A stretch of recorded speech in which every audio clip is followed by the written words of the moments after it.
I'm Steve Croft. I'm Leslie Stahl. I'm Bob Simon. I'm Morley Safer. And I'm Jamal Shaheen. My marine biology project tonight on 60 Minutes.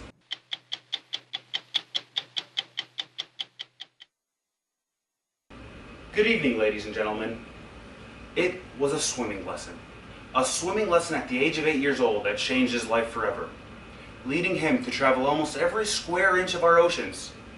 Even the most ignorant of people know the name Mike Mulvaney. Mike surfaced on a Thursday afternoon in Sylvania to give us his first ever interview in the world of scuba diving. Can you explain what scuba diving is? Yeah, it's diving underwater with a self-contained breathing apparatus. So you have a pressurized tank and you have a regulator that lowers the pressure of that tank so you can comfortably breathe off of it. How long have you been scuba diving? Oh gosh, probably certified about 10 years. 10 years. And are you an instructor as well? Yes. Okay. What was the defining moment in your life that kind of made you want to pursue becoming a scuba diver? I think when I was about 8 years old taking swim lessons at the Y, the first time they had us jump in the deep end, and we were all supposed to swim to the side. I just held my breath and went to the bottom and stayed there, and they had to come and get me.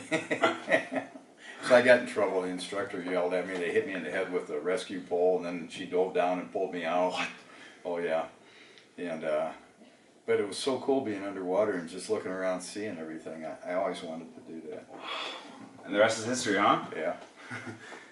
How long did it take you to get certified? There's written material, 6 chapters of written material. There's a couple certifying agencies. My particular one is SSI, but there's PADI and NAUI and there's some other stuff. 6 chapters of written material, some classroom stuff when I did it, a little bit of pool work. I can't remember now. I've certified people in a couple visits to the pool, but I think it took me 3 or 4. And then open water, we go out to Gibsonburg and use the quarry. Wow. We demonstrate skills in the quarry, and then we do 4 short dives. And okay. then you're certified as an open water diver. And what does open water entail? You can dive down to 60 feet recreationally. You can dive on your own with a buddy. You don't have to have an instructor out there to dive. Okay. There are additional classes. Like I went all the way through Master Diver before I became an instructor. So I did night diving, limited visibility stuff, navigation, deep diving, search and rescue, or search and recovery rather, excuse me, and stress and rescue, and then nitrox, which is a enhanced oxygen level, reduces the amount of nitrogen in the tank, so less likely to get the bends. Wow. How often do you dive? I'm going to Caymans this weekend. I'm going to St. Eustatius in June. I think I'm going to Cozumel, July or August, I don't remember now. And we have a trip to St. Lucia in October, and then Bonaire in November. So wow, that much. Realistically, can you live off being a scuba diver? So a guy told me one time, if you want to make $1 million owning a dive shop, you should start with $2 million and open a dive shop. And then moving forward, what's the worst part of the job, if you consider it a job? Is there a worst part of scuba diving? Some divers are hard to teach. You know, you're dealing with people, right? And as you guys know in your business, people are people. Some of them are great to deal with, and some of them are bad. Yeah. You know, so if people are open and receptive to learning, it's easy. If they're jerks or they're dealing with their own phobias or fears, you know, then it can be real difficult. Have you ever found something you weren't expecting when you went down? Oh yeah, I mean, the ocean's the ocean, right? It's the wilderness. As soon as you get in, you never know what you're going to see. Really? Okay. And I've seen anchors on the bottom in the bay in St. Eustatius where they brought slave ships in, where there were 600 ships anchored maybe in the 1700s, 1600s. I've seen the beads they used to pay for the slaves with. Yeah. Blue beads are on the bottom out there out of a ship that sank. You know, you've seen creatures like the Komodo dragons just in the travels, and that's not really an underwater creature, but whale sharks are pretty cool.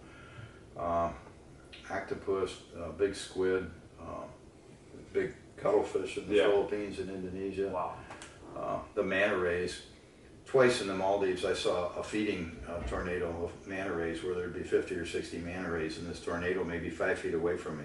And the water's cloudy because it's the plankton bloom, but they're 15-foot creatures, like 50 or 60 at a time, in this big spiral in the water with you. Have you seen the integrity of our oceans and marine life change over time? Yes. Okay, and do you think humans are to blame from what you've seen? Absolutely. And why do you say that?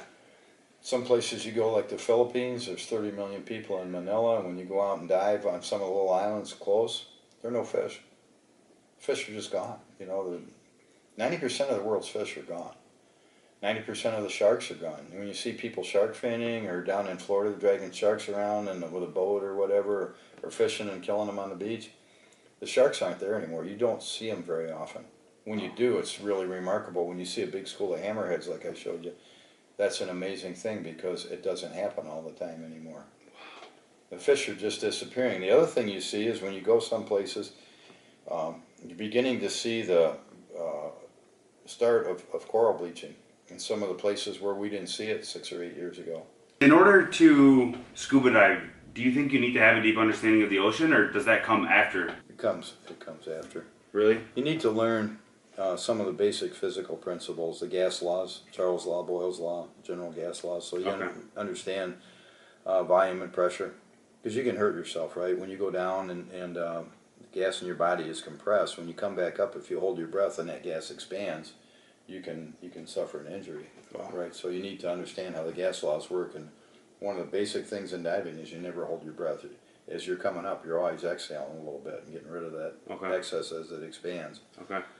You need to understand partial pressure gases, how nitrogen gets absorbed in your tissues and your blood, you know, and what it takes to let that come out before you surface, so you don't get the bends. Okay. What are people's reactions when you typically tell them, I scuba dive?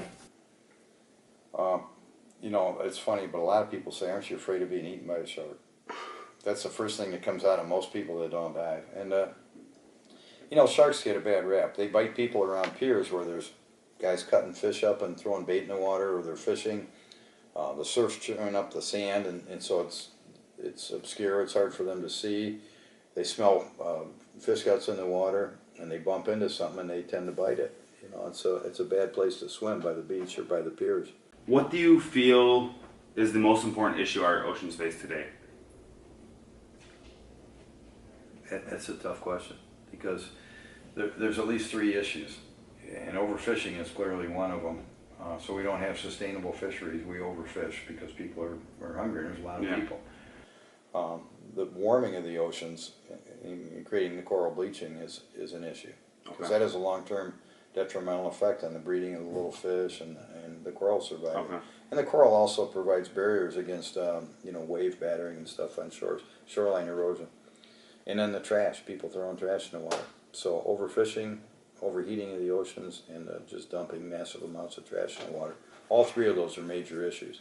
So as far as this interview goes, that concludes everything. Is there any parting words you'd like to say? Come and try diving, you know. And if you have interest in marine biology, you should be a diver. I mean, that's where the action's at. It's underwater, right? You really, that's cool. That's really cool. And where can they go in Toledo? Aquahut's, I think, about the only place left in Toledo. Divers Paradise has gone out of business. So go to Aquahut, talk to Jeff or Ian, talk to myself. We have about 30 instructors that work out of there. But yeah, but Jeff and Ian are the primary guys. That's their business. Okay. I do it. I have actually a real day job, so I do this as more of a hobby. I hope you all enjoyed taking a dive into the life of Mr. Mike Mulvaney. I'm Jamal Shaheen, and we'll see you next week with another 60-minute interview.